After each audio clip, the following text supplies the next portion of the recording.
থানায় 3টে মোবাইল হারিয়ে গেছে বলে থানায় তিনি জিডিও করছিল। এটা এটা পুলিশের কাছে সন্দেহ হয় যে একবারে 3টে মোবাইল কিভাবে হারিয়ে যায়।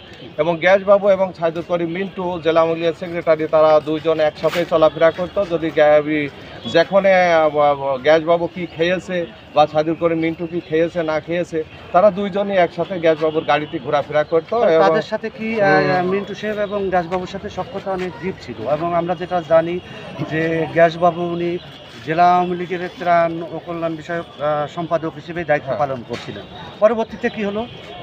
হ্যাঁ, পরবর্তীতে যে গ্যাসবাবুর সাথে সাইদুল করিম মিন্টুর তো অন্তরঙ্গ সম্পর্ক ছিল। তারপরে এই সেলাস্তির রহমান এবং আমানুল্লাহ আমান তারা আদালতে স্বীকারোক্তি দেয় যে গ্যাসবাবু তাদের আত্মীয়। তার মানে এটা একটা বড় লং ঘটনা। যেমন হচ্ছে ওই রাজশাহীর যে টুটুল তাত্ত্বিক নেতা ছিল, তিনি র্যাবের হাতে ধরা পড়ে ক্রস ফায়ারে নিহত হয়।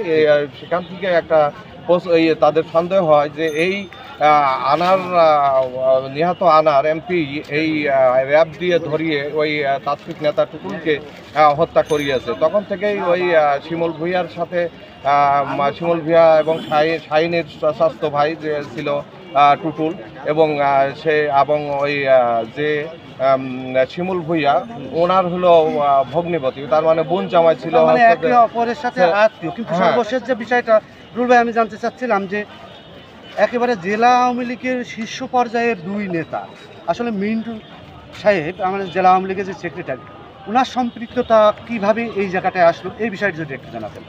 এখন হলো যে আমি আগেই বলেছি যে গ্যাসবাবু এবং সাইদুল করিম মিন্টু তারা দুইজন একসাথে চলাফেরা করতো। আমরা যেটা মিডিয়ার মাধ্যমে জানতে পেরেছি যে এই আনার হত্যা হওয়ার পরে যে 16-17 তারিখে ওই গ্যাসবাবু ওই মোবাইল ফোনে যে আনার হত্যা হয়েছে জীবিত এবং মৃত যে ছবিগুলো, এই ছবিগুলো হলো সাইদুল করিম মিন্টুকে তিনি পাম্পে বসে ওই মোবাইলে দেখায়, এবং ওই যে শিমুল ভূঁইয়ার যে টাকার জন্য চাপ দেয়, এই টাকা সে টাকার জন্য চাপ দেয়। এই টাকা বলে যে এখনই 20 লাখ টাকা তাদেরকে দিতে হবে, 20 লাখ টাকা তারা চাচ্ছে।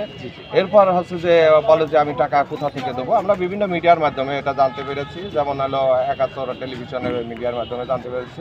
তা আমার ঘর ভাড়া আছে, ওখান থেকে এই টাকাটা আমি ওই অমুক তারিখে দেবো। তারপরে সেই টাকাটা ওই ভাঙায় গিয়ে গ্যাসবাবু সেই টাকাটা শিমুল ভূঁইয়ার সাথে দেখা করে এবং টাকাটা পাঠাই। এবং হচ্ছে যে আনার এমপি যে সঞ্জীবা গার্ডেনে মার্ডার হয়েছে, মারা গেছে, এবং সঞ্জীবা গার্ডেন, ভারতের সঞ্জীবা গার্ডেন, সেখান থেকে ওই মার্ডারের পর ওই মোবাইলে বাবুর মোবাইলে শাহিন এবং হচ্ছে ওই শিমুল ভূঁইয়া সম্পর্কে বাবুর হলো বিআই হয়। বাবু হলো জেলা আওয়ামী লীগের ত্রাণ ও কল্যাণ বিষয়ক সম্পাদক। ওই বাবুর মোবাইলে ওই মৃত এবং জীবিত ওই ভিডিওগুলো ওই বাবুর মোবাইলে ওই হ্যাঁ শিমুল ভূঁইয়া পাঠায়।